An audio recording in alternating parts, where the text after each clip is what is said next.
T-ha. That means you did fuck.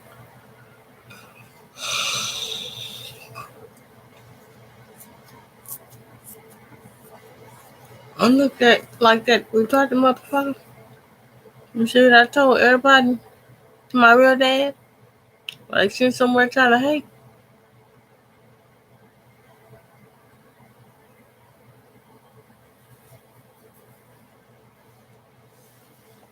You can, you a dumb fuck. You can, you a dumb fuck. You can, you a dumb fuck.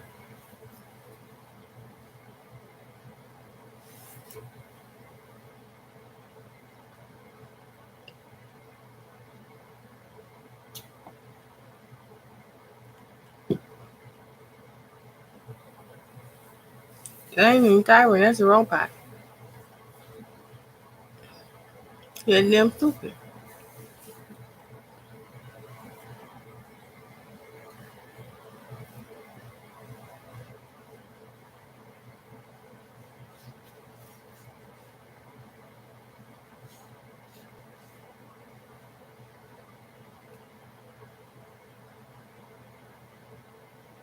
See my ear screw?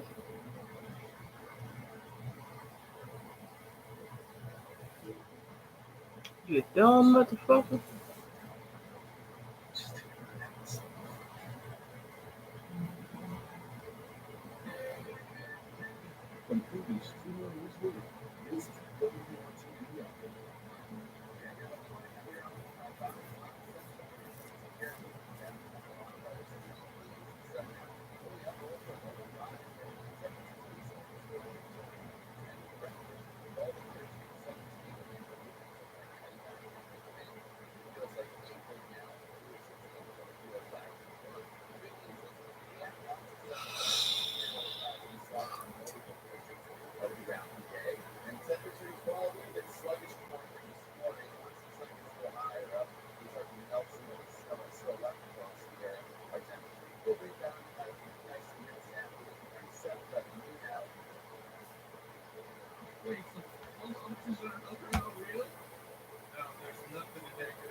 The American political system and to the American Constitution.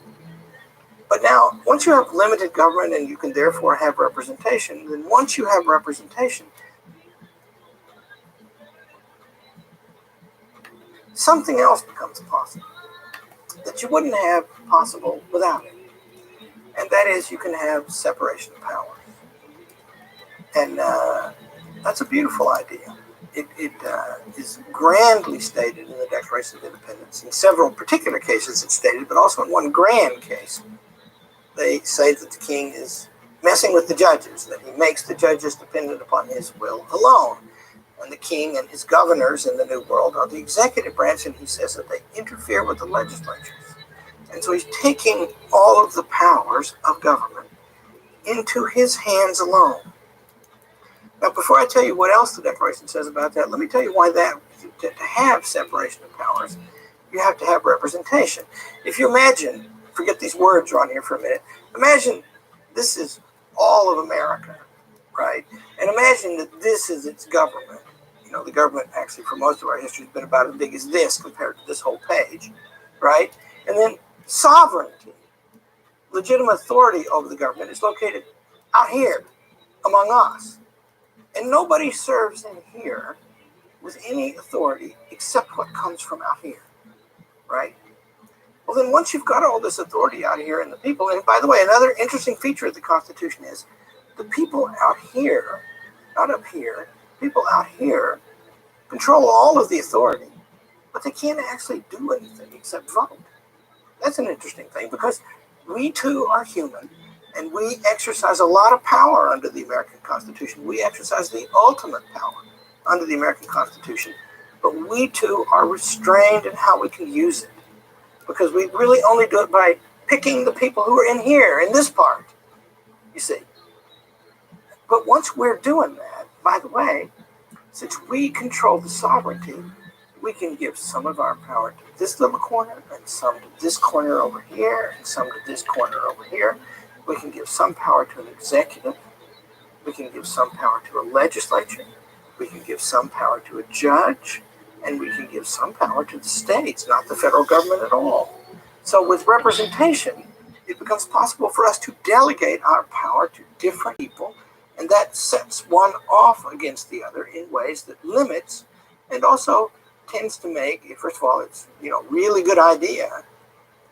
Like here at the college, I guess you'd say I'm the very strong college president, but I work for a board. And the board's, a really great board. They're wonderful. And they're the ultimate governors of this place. And we live in a very competitive environment. If we're really nasty to the students, they go to somewhere else. We've got 2,000 competitors. I don't have unlimited power here, nor should I. Even if I'm good at exercising it. I have my bad days, and maybe the next guy who comes along won't be so good. Even as I am on my good days. So this idea of separation of powers is emphasized in the Declaration of Independence in not just the direct and specific ways that are in these 17 clauses about the stuff the king did wrong, but also very grandly because it turns out God is identified 4 times in the Declaration of Independence. And 3 of them are as branches of government. He's called the maker of the laws of nature and of nature's God, and he's called the supreme judge of the world, and he's called divine providence, which is an executive function. And so the message is, God is very great, and we appeal to him, to that being that is the perfection of all being. If you get an idea of what they mean by God there, they mean what worshiping people mean by God, but they also mean a thing you can just see by reason. If you take a dog, or take a rock, and then take a plant, and then take a dog, and then take a man, or woman, then you'll see that there's some ascent going on. Well, imagine the human being. I just said myself, I have good days and bad days. Imagine, what if I only had good days? What if I only had perfect days? I might be like an angel. And sure enough, the fact that I'm not, and the fact that James Madison was not like an angel, led James Madison to write in the 49th Federalist that the reason for this structure of the government of the United States, what is government but the profoundest of all reflections on human nature? If men were angels, no government would be needed. If angels were to govern men, neither internal or external controls on the government would be necessary. Isn't that beautiful? And by the way, what that emphasizes, of course, that we're not angels, and none of us should be given unlimited power. But it also emphasizes that angels constitute a kind of standard for us. Maybe we should try to govern ourselves in a way so that whatever is most angelic in us, whatever that is, as much as it can be for limited beings. Madison writes, it is our reason alone that must be placed in control of the government. Our passions must be controlled by it. So you see, limited government and representative government and separation of powers, they follow one right after the other, and they are at the center, quite literally, of the Declaration of Independence, and they give the form to the Constitution of the United States. And I just said limited government is under some threat. The government may become larger in economic terms than private society. It's on its way. I said that representative government is under some threat. Large parts of the government today, the largest part of the government today, does not operate under the control of the people of the United States. And then the separation of powers thing, what's going on there? Come to find out, policy, because government policy is now ubiquitous. So you can hardly do anything without regulation from some place. And the parts of the society are divided up into tangled and overlapping methods of control. And the agencies of control tend to have this feature. They tend to be executive, legislative, and judicial, all rolled up in one. My favorite example of that concerns this college. In the 70s, in the Carter administration, we heard from the Department of Education that we had been taking things like the GI Bill, federal aid to students. The money went to the students, and then they brought it here. And we took the view that was aid to the students and not to us. And if they wanted to bring it here, they could. And if they want to take it somewhere else, they could. And they said that because we are recipients of those funds, that we had to come under full compliance of the United States Department of Health, Education, and Welfare as it was then. And so we didn't like that, and we sued them. And I guess who we sued them? And by the way, the regulation that gave rise to these letters and later threats that we got from the Department of Education was the administrators of the Health, Education, and Welfare Department, and then the chief administrator, the head of it, Joe Califano was his name. He wrote us the letter, so the legislature and the executive were dealing with them both at the same time. But then when we sued them, we had to sue them before a judge who also worked for them. He was an administrative judge, and he worked for this department, and the department's in Washington, D.C., and we're here in Hillsdale, Michigan, so they held the hearings in Denver, Colorado. Because that way we'd all have to pick up all our bags and fly out there to have the hearings. It cost us more money, and they were not spending their own money. And it took a long time, cost a lot of money. And in a miracle, we won in front of their judge. And so the secretary did what is a common power in the federal bureaucracy. Within a week, he reversed the decision, overruled his own judge who was working for him. And then we had to go to the regular courts only then, after a year's expense and trouble. And that's one reason why today all of our student aid around here is not publicly supported in any way. It's all private now. And we make that work so far. Thank the people of America very much. But you see, the point there is it's not a political point exactly. It's a higher kind of point. It's a constitutional point. Those few people had the power, have today the power over the American education system to shape it as it pleases. And when I say there are very large changes in the constitutional practice of our country, I'm stating an objective fact, and I don't just mean the size of it. The size of it is an important fact. I mean also, in some ways more, the structure and the manner of it. And those changes have come to be.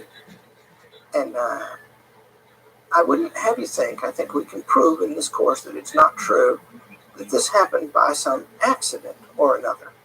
This happened because people favored for reasons they thought were very good. And by the way, these are intelligent people, and largely they are people who are high-minded, seeking to do good.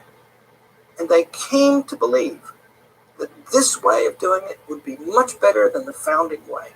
And over 100 years, more than that now, they have argued for that way. And indeed, that argument against that way of governing versus the new way of governing is coming to a head these days, because it's getting to the place now where the government is large enough that you can't have both systems running side by side as much as we have had. One's going to have to give way. Lincoln, who's a great hero around here from our founding of our college and today, Lincoln said that a house divided against itself cannot stand. Don't think the house is going to fall, he said. He's quoting the Bible when he says this. But I think it's going to be one thing or the other. And people have a sense today. Some see that as a wonderful opportunity to be seized and the great transformation completed in their lifetime. And others think that the loss of something precious and inestimable is upon us. And we at Hillsdale College tend to be in that latter camp. Now, we're scholars here at the college, and that means that we have to proceed by argument and by proof as best we can. And that's what we try to do, and that's why for this course, but I won't try to conceal from you that we, and I personally, regard the Constitution of the United States as a very beautiful achievement, and that the threats to it are grave. And although I think I understand the reasons why those threats have arisen, and that the claims that the people made were made in earnest and according to good intention, I like the old word better. So with that, you see, that's what is at stake right now. And our purpose is to explain why it came to be at stake. Now, the controversy today is very sharp, and it has some roots. I'll tell you about the sharpness first. Again, contrast is always good because you can't really make choices unless you can see the difference between one thing and another. My favorite example is Nancy Pelosi, the Speaker of the House, when they passed the Patient Protection and Affordable Care Act, Obamacare. She was asked by a journalist, there's a tape recording on the internet, you can read the article so you can hear her voice. And he says, what part of the Constitution justifies the Congress of the United States in passing this act? And her response to him was, are you serious? Are you serious? And there's a sort of impatience and derision in her voice. You can listen to it yourself. It's easy to find in Google. And so the way when I hear her voice, what I think she must have been thinking was, what? Why would that come up? You see, it's a different way of thinking, right? I have a favorite story about James Madison because I'm in the education business and I know something about how education was regulated for much of our history. George Washington and James Madison and Thomas Jefferson had a grand idea. And, by the way, we here at Hillsdale College pursued that idea today and privately. They had an idea for a national university that would teach the key things that Americans need to know in order to be leaders in their society. We just started a new graduate school here. The purpose, in fact, is opening the month that I'm talking to you. And this graduate school has the purpose to read the old books and study the history that makes it possible for you to understand the founding of America. And these guys wanted to do that, these guys being the founders of America. And George Washington actually left his largest bequest outside his family to support this thing.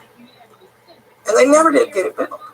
And James Madison, now president of the United States, leader after Thomas Jefferson of the dominant party in the state with a Congress of his own party, and him, remember, the chief author of the Constitution, put in a bill that they would sell some land in the District of Columbia and use it to build an endowment for this national university and complete George Washington's bequest. And a congressman by the name of Mitchell from Georgia, head of a committee, informed the President of the United States, no, sir, we can't be doing that because the Constitution doesn't give us the power to do that. And so there was a different way of thinking about the Constitution back then, a way so widespread that, goodness sakes, James Madison could be told no in its name. Isn't that interesting? And that's on contrast to, are you serious? Are you serious? So we've come a long way, right? Whether it's a good place we've come to or not, that's the decision before us. I don't get to make that decision. The people of the United States, of which I am just one, get to make that decision in my understanding of America. The controversy today has old roots. It emerges after the Civil War, and it has some roots in the Confederacy. And that's worth thinking about for a minute. About the roots, first of all. Alexander Stephens was the vice president of the Confederacy. You can read the speech called The Cornerstones of the Confederacy speech in our reader. And Stephens says in there that it's a scientific discovery that the blacks are inferior and ought to be our slaves. Science comes in. Somehow science is figured out.